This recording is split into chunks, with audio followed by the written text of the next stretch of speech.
Olá, Jorge Figueiredo mais uma vez conversando com vocês, batendo um papo a respeito do livro e da obra Boa Nova, de autoria de Humberto de Campos e da psicografia de Chico Xavier. Hoje o capítulo 22, A Mulher e a Ressurreição. Isso começa Humberto de Campos a nos descrever um ambiente às margens do Tiberíades, uma belíssima descrição que nos coloca em contato com uma natureza, enfim, vale a pena essa leitura inicial. E essa é uma conversa, um tira-dúvidas, né? Porque o livro todo Jesus está tirando dúvidas dos discípulos. Nesse capítulo ele está tirando dúvidas de Pedro. E começa exatamente com Jesus já, como diz Humberto de Campos, adivinhando-lhes os pensamentos, perguntando diretamente a Simão Pedro: que tens tu, Simão? E isso, para Pedro, deixou ele assim, como é que ele sabe que eu estou com alguma coisa dentro de mim, como é que eu estou, enfim. E Pedro fala: mestre, a lei que rege o povo judeu diz que é necessário tacar pedra, lapidar a mulher adúltera que perverteu a sua existência. É o que está lá em João, capítulo 8, versículo do 1 ao 11, sobre a passagem da mulher adúltera. E Humberto de Campos diz que, conhecendo por antecipação o pensamento do pescador, Jesus fala assim, olha que interessante: Simão, quase sempre não é a mulher que se perverte a si mesma. É o homem que lhe destrói a vida. Eu acho que a gente poderia ficar conversando aqui sobre essa fala de Cristo, tão atual, tão momentânea, sempre. Mas o que ele está dizendo assim, olha, Simão, a mulher não erra sozinha. Tem um homem envolvido nesse processo onde a mulher é apenas ela lapidada, que tem que ser levado em consideração. E Pedro prossegue dizendo: eu sei, mestre, mas nós, os nossos legisladores, eles sempre ordenaram com severidade e rispidez que nós tivéssemos esse comportamento com as mulheres, que ele diz aqui, decaídas. E complementa: e o senhor sabe que no nosso caminhar, nós todos, ele está se referindo agora ao grupo discipular, temos acolhido tantas meretrizes e mulheres de má vida nas pregações do Tiberíades por sua causa, mestre. Então o que Simão está falando é assim, olha, o que eu estou falando, a minha dúvida é sobre eles utilizarem essa ação que o senhor está fazendo de chamar as meretrizes e, como ele diz aqui, mulheres de má vida, como algo de perverter a lei judaica e incriminar o Senhor. Aí Jesus responde assim: nada temas por mim, Simão. Eu venho aqui em nome do meu Pai e tenho que fazer a vontade dele, que não é apenas viver e espalhar o Evangelho, mas cumprir a sua determinação e os seus desígnios de amor, de caridade, na sua mais ampla capacidade de entendimento. Ou seja, Jesus está falando que o que Deus quer, o que o Pai quer, é o acolhimento de todos. Não é que Jesus viesse repetir os erros dos homens, que viesse dar vazão à lei dos homens. Não, era para mostrar como um homem deveria se comportar de acordo com a lei de Deus.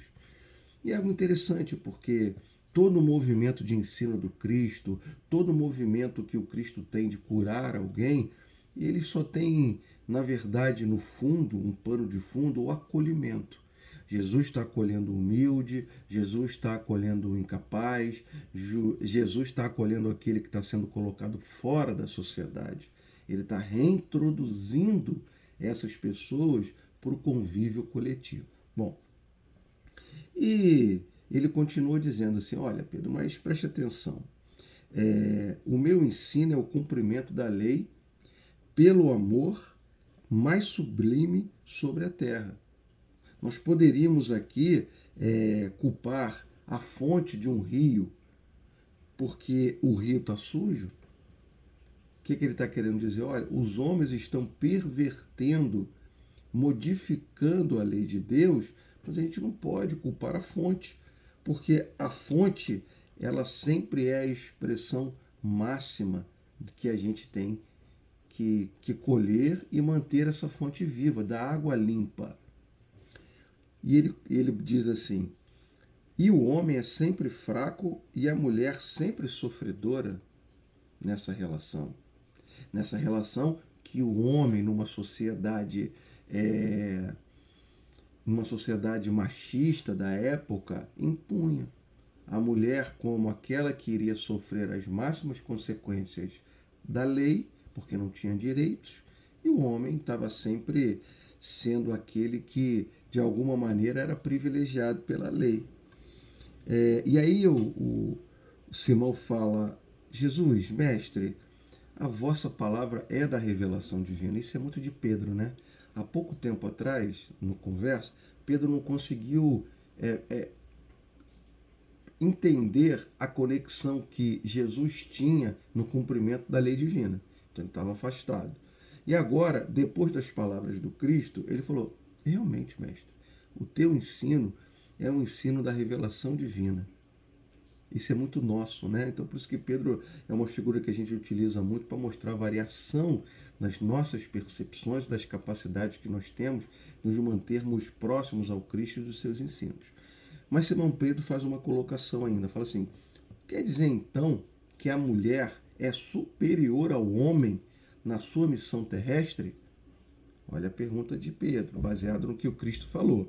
E aí o Cristo fala, não, um e outro, eles são iguais perante Deus.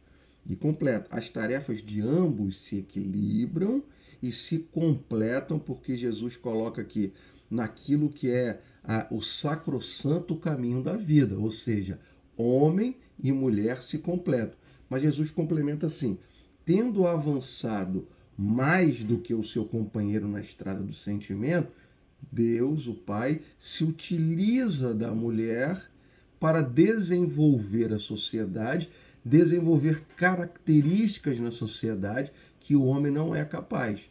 Isso me lembra o capítulo 20 do livro Nosso Lar, de André Luiz, Noções de Lar, em que André Luiz está conversando e falam para ele assim, olha, o lar é como se ele tivesse no vértice de um ângulo reto, onde a verticalidade representa o sentimento divino, que é o feminino, e a horizontalidade representa o sentimento masculino, o progresso comum.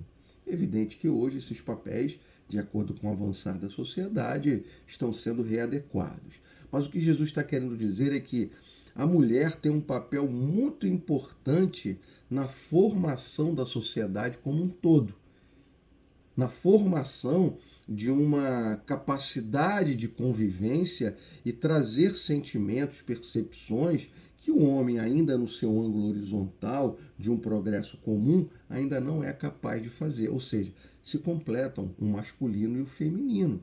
E ele coloca, também Deus, Pedro, passa ignorado em todas as situações da terra. Ou seja, ele está falando, o homem ainda não percebeu essa importância da mulher, porque a mulher passa calada, fazendo o seu trabalho de desenvolvimento sem alarde, diferente dos homens, que nessa comparação com Deus ele fala, o homem ele é barulhento e Deus trabalha no silêncio. E aí Simão termina com uma frase assim, tendes razão, Senhor, como se ele pudesse contrapor o Cristo, dizendo que o Cristo não tivesse razão. Mas Jesus, entendendo o que ele está querendo dizer, ele fala assim, será ainda a mulher que buscaremos confiar a missão mais sublime na construção evangélica dentro dos corações, no supremo esforço de iluminar o mundo. O que Jesus está falando?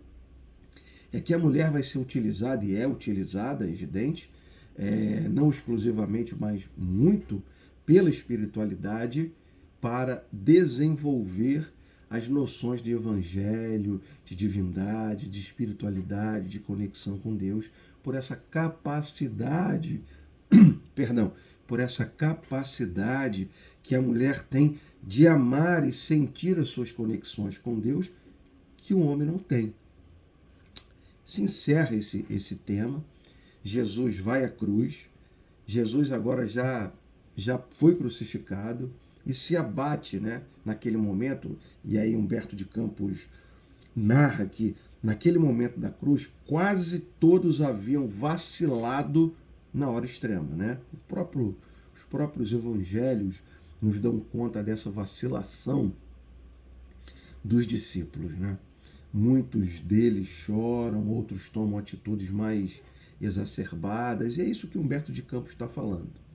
E ele coloca assim: o barco não virou, o barco não sossobrou inteiramente, por quê?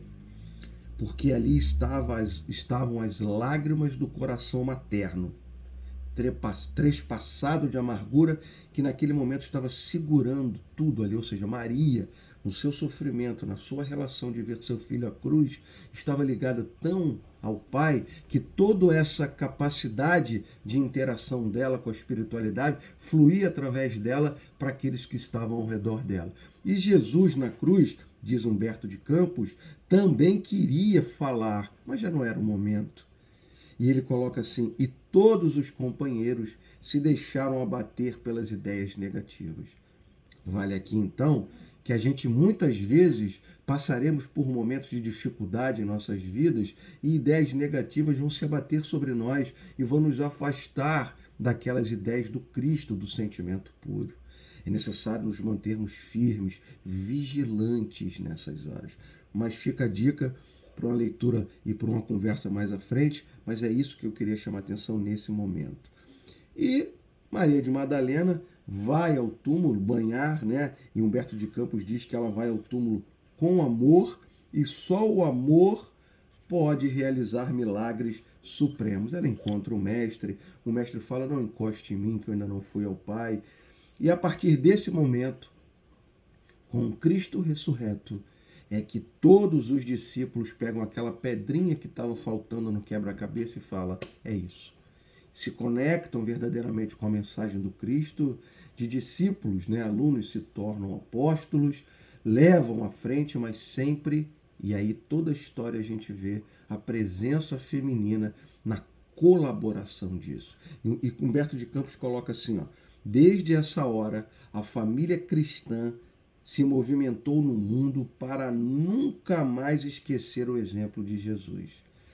À luz da ressurreição, por meio da fé ardente e do ardente amor de Maria de Madalena, que foi lá ver e viu Jesus ressurreto, havia banhado a claridade da terra com aquele amor e a estrada cristã. E termina o capítulo, Humberto de Campos, dizendo para a gente que muitos historiadores se debruçam sobre como o cristianismo primitivo pôde ter tanta força de se manter unido naquele momento, sem compreender que por trás estavam mulheres fortíssimas que deram todo o seu empenho, todo o seu voto para que a unidade e a mensagem cristã pudesse permanecer. E termina: onde está o sábio da terra que já deu ao mundo tanta alegria quanto a carinhosa Maria de Magdala? Então vamos pensar em como nós estamos trabalhando na inclusão, que é isso que esse capítulo traz para a gente. Como nós estamos nos conectando com a ideia de uma integração do feminino e do masculino para a progressão da ideia cristã e para que a ideia do Cristo seja levada a todos os corações. Obrigado e até o nosso próximo encontro.